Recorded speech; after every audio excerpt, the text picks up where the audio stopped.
เกิด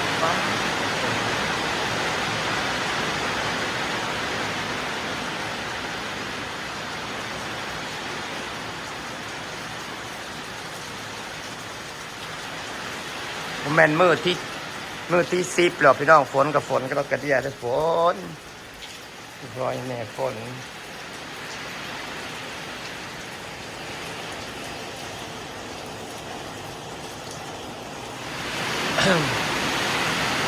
อยู่ใส่ก็ใส่ชีวิตจากมิสตีเด้อพี่น้องช่วงนี้ฝนมันตกแบบเป็นตะย่านจนออกแต่เฮือนบ่ได้ตกแบบว่าบอนสถานที่ที่น้ำบ่เคยท่วมก็ท่วมพี่น้องท่วมแท้ท่วมว่าเมื่อก่อนอากาท่วมแบบ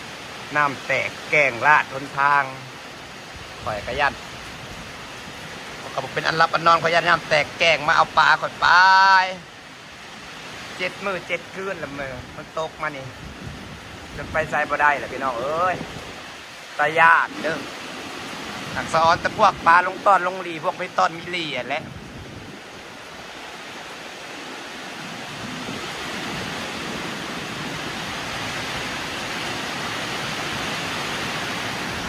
ปล่อยเลยฝนกับฝนแต่ฝนบ่าพี่น้องเอ้ย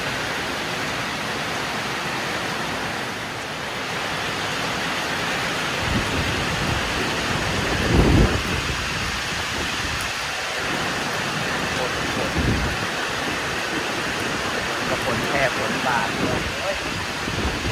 ยากเลย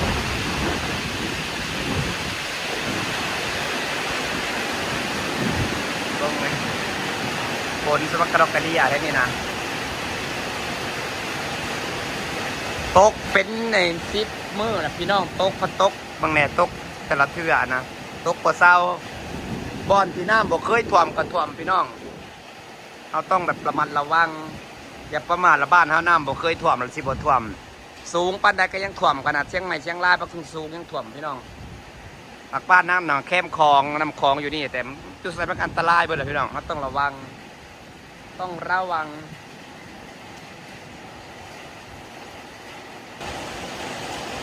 มีสติที่สุดพี่น้องฝนไม่สร้างตก10 มื้อ 10 คืนตกฝนตกแหงตกฝนตกเบิดคืนเบิดมือเบิดคืนเบิดมือเบิดคืนเนาะน้ำมันสิบ่ท่วมจังได้สะออนแต่ผมมีต้นมีลีนแล้ว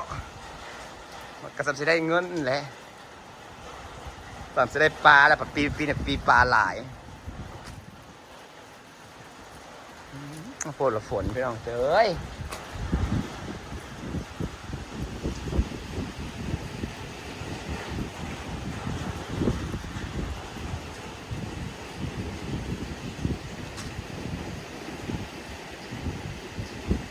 ต้นหมักกระทันกำลังงาม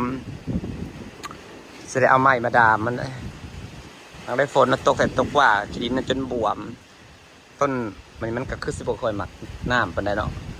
ต้นไม้ต้นอย่างอื่นงามใครแต่เฮือนเฮามันบกเปื้อนพี่น้องบ่น่าแกบอกก็เห็ดเวียกนะมันแฉะขี้ดินแบบว่ามันเป็นขี้ดินดากอมแบบว่าขี้ดินโคลนเป็นขี้ดินดากอมน้ำเหยียบเนี่ยเป็ดหมักคือยังนี่หมักน้ำคือยังนี่ต้นไม้นะความงามฝนกระได้ฝนแท้ฝนว่าโคตรพ่อโคตรแม่ฝน ฝนกับฝนกระดอกกระเดียพี่น้องเอ้ยมึงในน้ำนะจะเบิ่งในสิไปมันแสะจังไดมีแต่น้ำเกินไปฝนยังมากระดอกกระเดียแต่พี่น้องอีพ่ออีแม่ฝนนี่มันเอื้อนนี่เดี๋ยวมันก็สิตกอีกได้จะคิดว่าเศร้าตกแบบว่า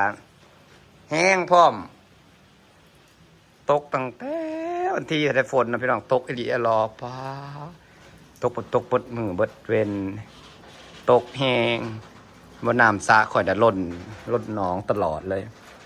มึงไงน้ำจนใสไปแล้วปลาหมักกี่ดอกกระยานน้ำแตกแกงพี่น้องพวกเรามึงเนี่ยมันมีมือแรกมือนั้นน้ำแตกแกงนะว้าถ่วมหนทางจะเพียงหนาแข้งจนบอกกล้าขี่รถไปจากบ้านเฮาบ่ได้แตกบ้านนางมันยังอยากสูงอยู่แถวบ้านต่ำแถวพระธาตุโพนแถวนั้นเนาะ น้ำแตกแก่งจนเที่ยงหนาแข่งขี่รถจนบ่กล้าไปสะออนพวกมิต้นมิลี่นะพี่น้องเนาะฝนตกซุมือมาคุ้งค่อยบวมบ่เนาะสิบ่ล่มบ่เนาะตกแท้ตกกว่าแท้ตกนี่พอยแม่ฝนก็ฝนทั้งได้ฝนดีพี่น้อง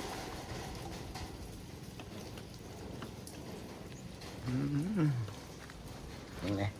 น้ำมันเปียกเป๊ะฝนแท้ฝนว่าฝนน้ำไม้ค่อยก็ออกหลายเลยเด้ในน้ำฟังนี่ก็เต็มตลอดจ้าก็พี่พอยแม่ฝนพี่น้อง